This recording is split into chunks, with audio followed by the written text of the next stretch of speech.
In the mid-90s, Warren G was the name on everyone's lips, his hit single, Regulate, setting the gold standard for West Coast hip-hop. With a style that effortlessly mixed smooth beats and laid-back rhymes, Warren G was on top of the world. But as the years passed, this G-funk pioneer seemed to drift away from the limelight, leaving fans wondering what became of him. Was it a deliberate retreat, a change of focus, or something else entirely? In today's video, we're peeling back the layers to uncover the real story behind Warren G's shift from hip-hop royalty to a quieter presence in the industry. From his golden days to his present-day journey, we're diving into the full saga of what really happened to Warren G. Legal issues. Warren Griffin III, known widely in the music world as Warren G, stands as a seminal figure in the G-funk genre, having carved out a significant place in the annals of hip-hop history. His contributions to the genre, alongside his collaborations with other prominent artists, have cemented his legacy as a pioneer. However, his career has not been without its share of legal challenges, which have at times overshadowed his musical accomplishments. Warren G's first notable encounter with the law occurred in 1996, a period that marked a rocky chapter in his life. He was arrested for carrying a loaded assault weapon in his truck. This incident was a harbinger of the legal troubles that would continue to follow him over the years. The artist's ongoing struggles with the law came into sharper focus on June 8, 2008, when Warren G found himself embroiled in a legal matter that brought his career into the spotlight for less favorable reasons. That night, Warren G, then 38 years old, was involved in a significant run-in with law enforcement in Hollywood, California. The situation began when a police officer pulled over a vehicle for running a red light at approximately 1:40 a.m. The vehicle was driven by Ryan Butler, a friend of Warren G. During the routine traffic stop, the police discovered a bag containing more than $1,000 in cash and another bag with nearly 1 ounce of marijuana in the trunk of the car. The vehicle, however, was not registered to Warren G or Butler. Both men were subsequently taken into custody and spent the night in jail before being released on bail the following morning. The legal ramifications of the incident were uncertain for a time. The Los Angeles County District Attorney's Office later determined that there was insufficient evidence to press charges against either Warren G or Butler. Both men asserted that the marijuana found in the trunk did not belong to them and that they were unaware of its presence. They claimed that the drugs were the property of someone else who was not in the car at the time of the traffic stop. This incident, while alarming, was not Warren G's first brush with the law. One of the most troubling chapters in Warren G's legal saga occurred in early 1994, a period that marked a significant change in the way he interacted with the law. The case revolved around an unsolved serial murder investigation that spanned over 2 decades and involved multiple victims, primarily gang members. At the heart of this troubling case, Warren G was implicated as an accessory to murder. The allegations suggested a connection between Warren G and a series of violent crimes that shocked the Long Beach area of Los Angeles. The charges against Warren G came at a time when he was 44 years old and were further complicated by the involvement of Nathaniel Hale, known in the music industry as Nate Dogg. Nate Dogg, a close friend and collaborator of Warren G, was also cited in the case. However, Nate Dogg's death before the investigation could proceed left many questions unanswered and complicated the legal proceedings. According to a police statement, the charges stemmed from a series of events that occurred on the night in question. The timeline of these events was murky, but it was suggested that Warren G was involved in a violent altercation that led to the deaths of several individuals. Reports indicated that Warren G was allegedly robbed by gang members and subsequently shot to death after Nate Dogg arrived at the scene. A key piece of testimony came from a female witness who claimed she was in a car accident near the crime scene. She stated that Warren G had given her and her friends a ride before they were taken to a local motel. This witness, who had remained silent for years, decided to come forward decades later, providing a new perspective on the case and seeking to clear her own name. The Los Angeles Police Department, in light of this new testimony, has reopened the investigation and is actively seeking additional information from anyone who might have knowledge about the events of that fateful night. This renewed interest in the case has reignited public curiosity about Warren G's life and his connection to the darker aspects of his past. Warren G's legal troubles, including the 2008 drug-related arrest and this resurfacing murder case, paint a complex picture of a man who has navigated the highs and lows of the music industry while grappling with serious legal challenges. The juxtaposition of his celebrated career with the shadow of legal issues underscores the precarious nature of celebrity life. Despite the acclaim and success that marked his early career, Warren G's legal entanglements have introduced a series of complications that have tested his resilience and impacted his public image. Career decline. In the 90s, Warren G emerged as a chart-topping phenomenon, a true pioneer in the rap genre. His infectious beats and catchy lyrics captivated audiences around the world, propelling him to the top of the charts and earning him a loyal fanbase. However, as with many stories of meteoric rise in the music industry, Warren G's career took an unexpected turn, leaving fans and critics alike pondering what could have been. Warren G, born on November 10, 1970, in Long Beach, California, grew up in a musically rich environment. He was the only son among his 3 older sisters. After his parents divorced when he was 4, Warren and his sisters lived with their mother in East Long Beach until he finished elementary school. His formative years in East Long Beach were filled with the sounds of burgeoning West Coast rap, a genre that would soon redefine American music.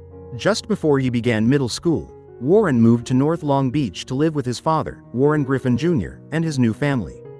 This transition introduced Warren to a new set of siblings, including a half-brother from his stepmother's previous marriage, Andre Young, who would later rise to fame as the legendary Dr. Dre.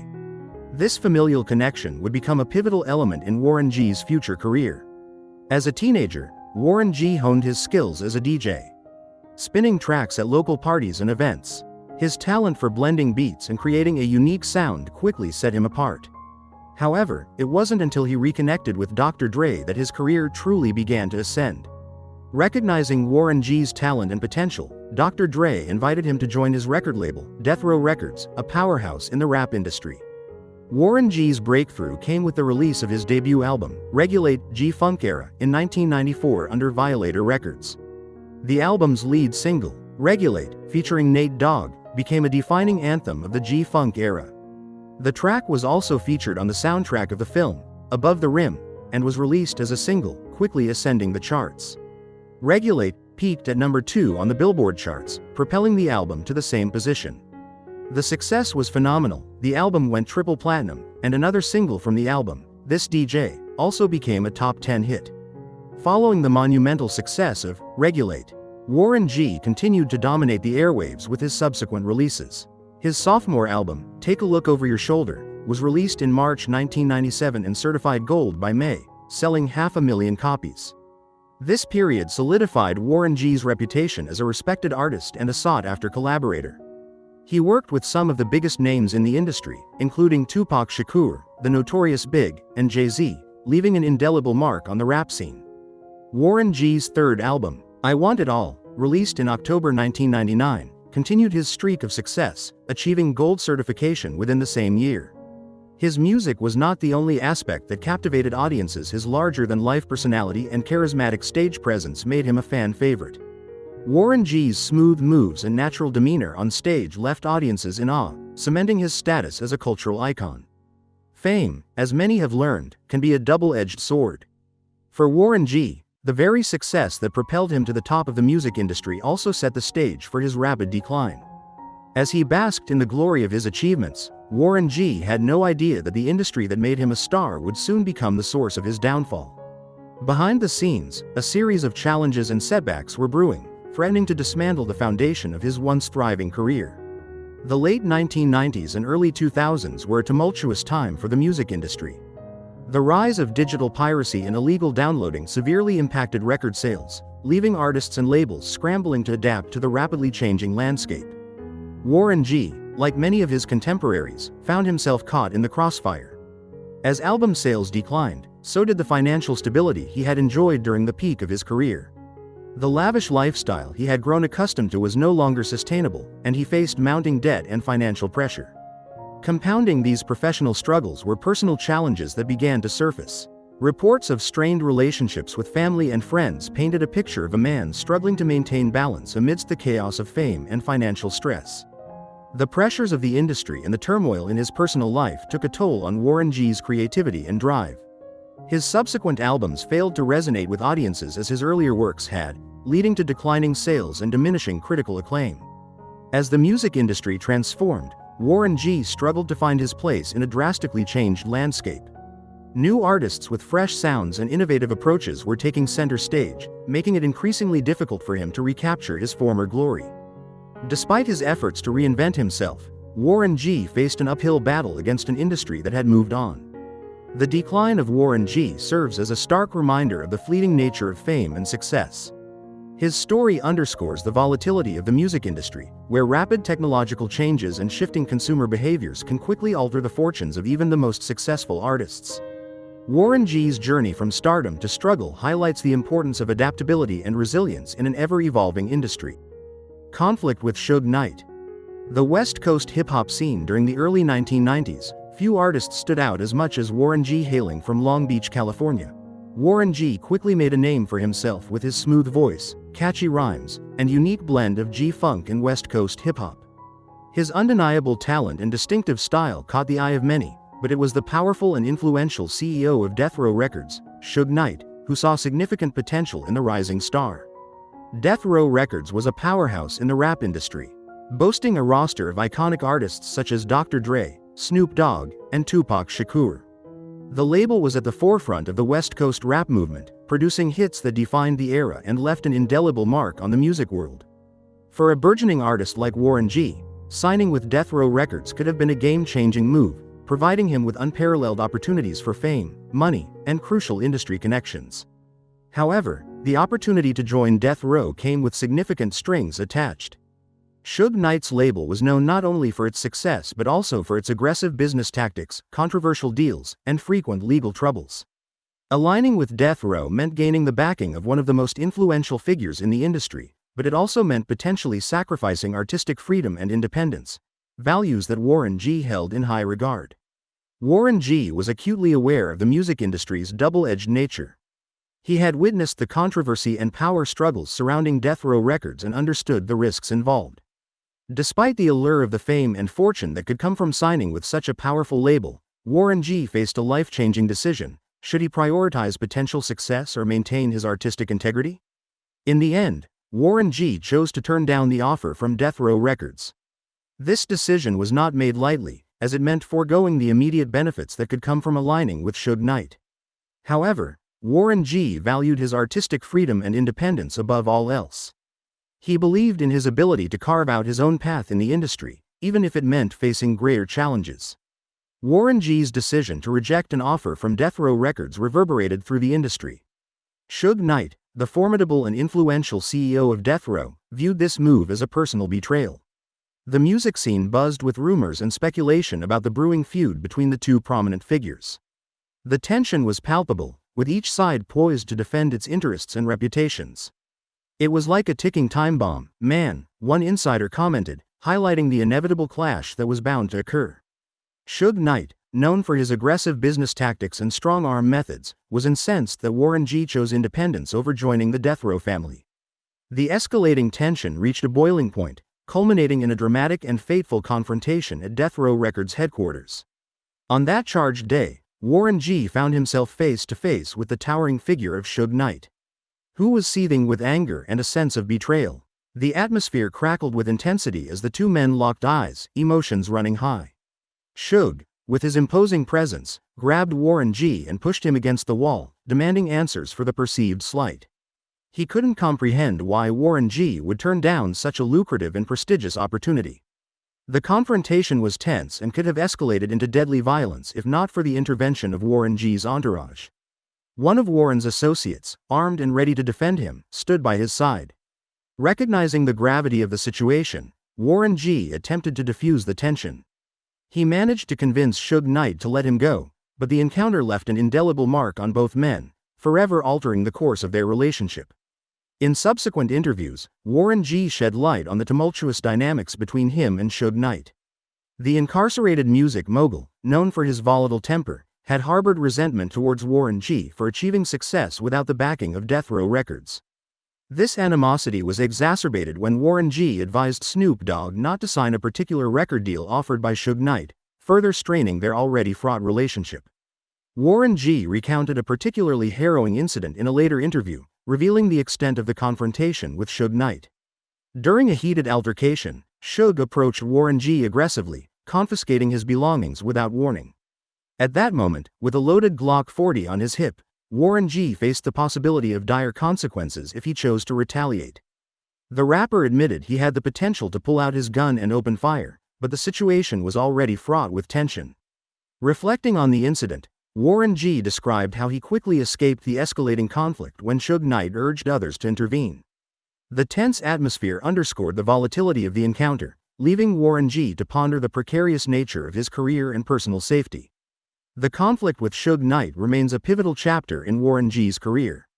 A tale of power struggles and personal conviction in the face of adversity. Collaboration with Tupac Shakur. In the fiercely competitive world of the music industry, collaborations often serve as a gateway to new audiences and greater success. However, sometimes unforeseen circumstances can derail even the most promising collaborations, leaving artists with difficult decisions. Such was the case for Warren G. when he chose to turn down a collaboration with the legendary Tupac Shakur. In the late 1990s, the rap world buzzed with excitement at the prospect of a monumental collaboration between Warren G. and Tupac.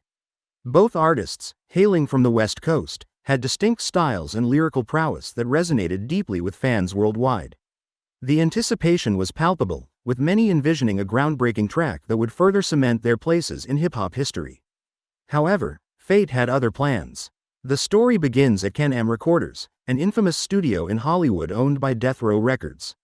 Known for its dark history and association with Suge Knight, the studio was a hub for many legendary recordings but also a place where tension and danger often lurked. It was here that Warren G.'s collaboration dreams with Tupac would meet an untimely end. On what seemed like an ordinary day, Warren G. found himself at Can-Am Recorders, surrounded by fellow artists such as Snoop Dogg and Daz Dillinger. The atmosphere was charged with creative energy as they worked on their music. Unbeknownst to Warren G., the day would take a dark and unexpected turn. Suge Knight, the formidable and often intimidating figure behind Death Row Records, requested a private conversation with Warren G. in the studio's infamous Red Room. The Red Room, dimly lit and notorious for its intense confrontations, set the stage for a fateful encounter. As Warren G. entered, he was not only met by Suge Knight but also another man with hostile intentions. The mood quickly shifted from collaborative to confrontational. Suge Knight, with his imposing presence, confronted Warren G., and the conversation took a menacing tone. The situation began with a mysterious figure who launched a barrage of accusations and rumors at Warren G. This individual, whose motives were unclear but whose anger was unmistakable, targeted Warren G. with unsubstantiated claims. The accusations seemed to revolve around Warren G.'s half-brother, Dr. Dre, who had recently made headlines by severing ties with Death Row Records. It was evident that the enraged figure believed Warren G. had played a role in this significant career move. A notion that Warren G. vehemently denied. The confrontation quickly escalated from a war of words to a more dangerous and volatile scenario. The atmosphere in the room grew tense as Warren G. struggled to comprehend the situation and defend himself against the baseless allegations. The real threat emerged when Suge Knight's infamous enforcers, known for their ruthless tactics, surrounded Warren G. The presence of these men, whose reputation for violence preceded them, turned the confrontation from a verbal dispute into a potentially life-threatening encounter. In the midst of this chaotic scene, Warren G. found himself in a precarious and perilous position. With Suge Knight's thugs closing in, the rapper was caught between the instinct to defend himself and the harsh reality that he was vastly outnumbered. The dire circumstances made it clear that his safety was at severe risk. At this critical juncture, Warren G.'s fate took a dramatic turn thanks to a quick-thinking friend, a freestyle rapper from the LBC crew. This ally intervened with a timely distraction, creating a window of opportunity for Warren G. to escape the looming threat of Suge Knight's enforcers. The escape, though narrowly achieved, left Warren G. shaken and deeply reflective. In the aftermath, he revealed that he had been carrying a Glock during the incident. The thought of using the weapon for self-defense crossed his mind, but the presence of several individuals and the nearby police forced him to reconsider. This moment of potential violence marked a significant psychological and moral crossroads for Warren G. One that could have had severe consequences for his career and personal life. The incident at Can-Am Recorders left Warren G. grappling with feelings of shock and vulnerability. The ordeal made him reassess his position in the music industry, particularly regarding his potential collaborations. The idea of working with Tupac Shakur, a legendary but equally controversial figure, suddenly seemed fraught with danger. The risks of such a collaboration appeared to outweigh the potential rewards, leading Warren G. to make the difficult decision to decline the opportunity. This choice, driven by a newfound focus on his personal safety and well-being, would ultimately have a lasting impact on his career. Ultimately, Warren G chose to decline the collaboration, a decision rooted in concerns for his personal safety. However, this choice would have profound and unforeseen consequences for his career. The missed opportunity to work with Tupac on tracks such as Definition of a Thug NGGA and How Long Will They Mourn Me marked a significant turning point for Warren G. At the time, Tupac was at the peak of his success, with his music resonating strongly with audiences worldwide. Collaborating with such a high-profile artist could have provided Warren G with substantial exposure and recognition, potentially elevating his career to new heights. The partnership promised to open doors to fresh opportunities and boost his standing within the rap industry. However, fate had other plans. Warren G's decision to forego the collaboration with Tupac was driven by a legitimate concern for his safety. Given the volatile circumstances surrounding Death Row Records and the potential for further violence. Yet, the choice to step back from this high-profile project came with its own set of repercussions. One of the most immediate effects was the strain it placed on his relationship with Tupac. Despite a brief moment of connection at the House of Blues, the absence of their collaborative work created a palpable distance between the two artists. The fallout from the decision lingered, leaving both Warren G and Tupac to reflect on the missed opportunity and its impact on their respective careers. Beyond the personal and professional fallout, the incident at Can-Am Recorders also cast a long shadow over Warren G's reputation within the music industry. The rap scene, notorious for its gossip and speculation, saw the altercation as a fuel for rumors. Some questioned Warren G's credibility and loyalty, while others viewed him as a victim of the volatile environment associated with Death Row Records. The incident contributed to a perception of Warren G as a troubled figure, which in turn made other artists and industry professionals hesitant to align themselves with him. The timing of the missed collaboration with Tupac coincided with a period of rapid evolution in the rap landscape. New artists and styles emerged, reshaping the industry's dynamics. Warren G, who had achieved acclaim with his hit single, Regulate, and his debut album Regulate. G-Funk era, suddenly found himself at a disadvantage. The absence of the Tupac collaboration meant missing out on the momentum generated by the rap icon. As a result, Warren G's subsequent releases failed to capture the same level of attention and success, leading to a decline in commercial fortunes. It's crucial to acknowledge that Warren G's career decline cannot be attributed solely to the missed collaboration with Tupac. The music industry is a complex and ever-changing environment influenced by numerous factors beyond an artist's control. Despite his efforts to continue releasing music and collaborating with other artists, Warren G faced challenges in regaining the prominence he once enjoyed. The shadow of the Tupac collaboration loomed large, serving as a poignant reminder of the delicate balance between personal safety and professional opportunities. Comeback. In the ever-evolving world of hip-hop, where new trends and artists constantly emerge, Warren G stands as a cornerstone of the genre's rich history. Best known for his groundbreaking 1994 single, Regulate, featuring the late Nate Dogg, Warren G's contribution to hip-hop, especially through his debut album Regulate, G-Funk era, remains highly influential. This iconic album, which achieved triple platinum status, marked Warren G as a leading figure in the G-Funk movement, shaping the sound of West Coast rap and leaving a lasting impact on the genre. Despite a noticeable slowdown in his music releases over the years, Warren G's potential comeback has generated significant excitement within the hip-hop community. At 53, Warren G is preparing to re-enter the spotlight after a period of relative silence. His music, once a staple of the G-Funk era, has been less frequent in recent years. However, the rapper's enduring influence and the success of his earlier works have kept him a respected figure in the industry. His debut album, Regulate, G-Funk era, remains a touchstone of the genre, celebrated for its distinctive blend of smooth, funky beats and compelling storytelling. The news of Warren G's potential return to music came through an unexpected channel: his interaction with fans in the comments section of a Hip Hop DX article. In a rare and direct engagement with his audience, Warren G confirmed that he was working on new material, teasing a release date of February 13, 2022. This revelation sent ripples of excitement through the hip-hop community, which had long awaited the return of the artist who had been a defining voice in the 1990s rap scene. Fans and critics alike eagerly anticipated the new single, hopeful that Warren G would recapture the magic of his earlier successes and reinvigorate his career. The timing of Warren G's anticipated comeback was particularly significant. It coincided with the Super Bowl 55 halftime show, a high-profile event that showcased the talents of his half-brother, Dr. Dre. Dr. Dre, a legendary figure in hip-hop, was set to perform alongside a roster of heavyweights including Eminem, Kendrick Lamar, Snoop Dogg, and Mary J. Blige. This halftime show, broadcast to millions, was not only a celebration of hip-hop's greatest icons but also a testament to the enduring influence of Dr. Dre and his collaborators.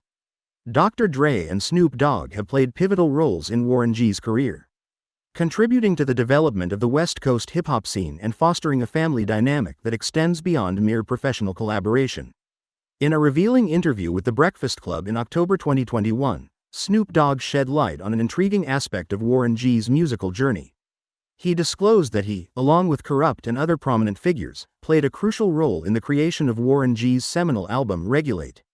G-Funk Era. This collaboration was not just a professional alliance but a protective measure, shielding Warren G from the potentially overpowering influence of Suge Knight, the former CEO of Death Row Records. This revelation underscores the strong bonds of camaraderie and support that define the West Coast rap community, illustrating a network of mutual protection and respect among its members. Warren G's return to the music industry carries significant implications beyond his personal career trajectory. It marks the potential revival of a defining sound of the 1990s, G-Funk. Characterized by its smooth melodies, laid-back grooves, and deep bass lines, G-Funk became synonymous with West Coast hip-hop, largely due to Warren G's innovative contributions. His re-emergence in the contemporary hip-hop scene could rekindle interest in this iconic sound, offering a nostalgic touch while connecting with new audiences who may be unfamiliar with the G-Funk era. By reintroducing his signature style, Warren G could offer both longtime fans and new listeners a fresh yet familiar musical experience, blending the old with the new. A pivotal aspect of Warren G's comeback is his decision to release music independently. This move, hinted at through his social media posts, reflects a broader trend in the music industry towards greater artist autonomy. Independent releases afford artists more creative control and a direct connection with their audience, bypassing traditional industry constraints. For Warren G, this approach offers the opportunity to present an unfiltered expression of his artistic vision, free from the commercial pressures and limitations often imposed by major labels. This newfound freedom could lead to a more authentic and personal musical output, allowing Warren G to fully explore and express his creative ideas. Beyond his musical endeavors, Warren G has also ventured into business with notable success. He has launched his own line of barbecue sauces and seasonings, branded as Sniffin' Griffin's Barbecue. This venture represents an expansion of Warren G's brand and creative expression into the culinary world. The products are available for both retail and restaurant use, showcasing Warren G's ability to diversify his interests and talents beyond music. This entrepreneurial spirit highlights Warren G's versatility and his commitment to exploring new avenues for his creativity and business acumen. His entrepreneurial ventures further demonstrate his multifaceted approach to creativity and business.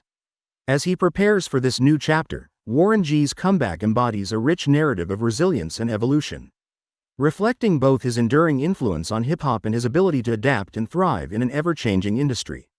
If you enjoyed exploring the intriguing story behind Warren G's journey, don't forget to hit that like button and subscribe for more in-depth content like this. Your support helps keep the channel going and allows us to continue bringing you fascinating stories about your favorite celebrities. Share your thoughts in the comments below. I'd love to hear what you think about Warren G's career and where he's headed next. Thanks for watching and see you in the next videos. Goodbye.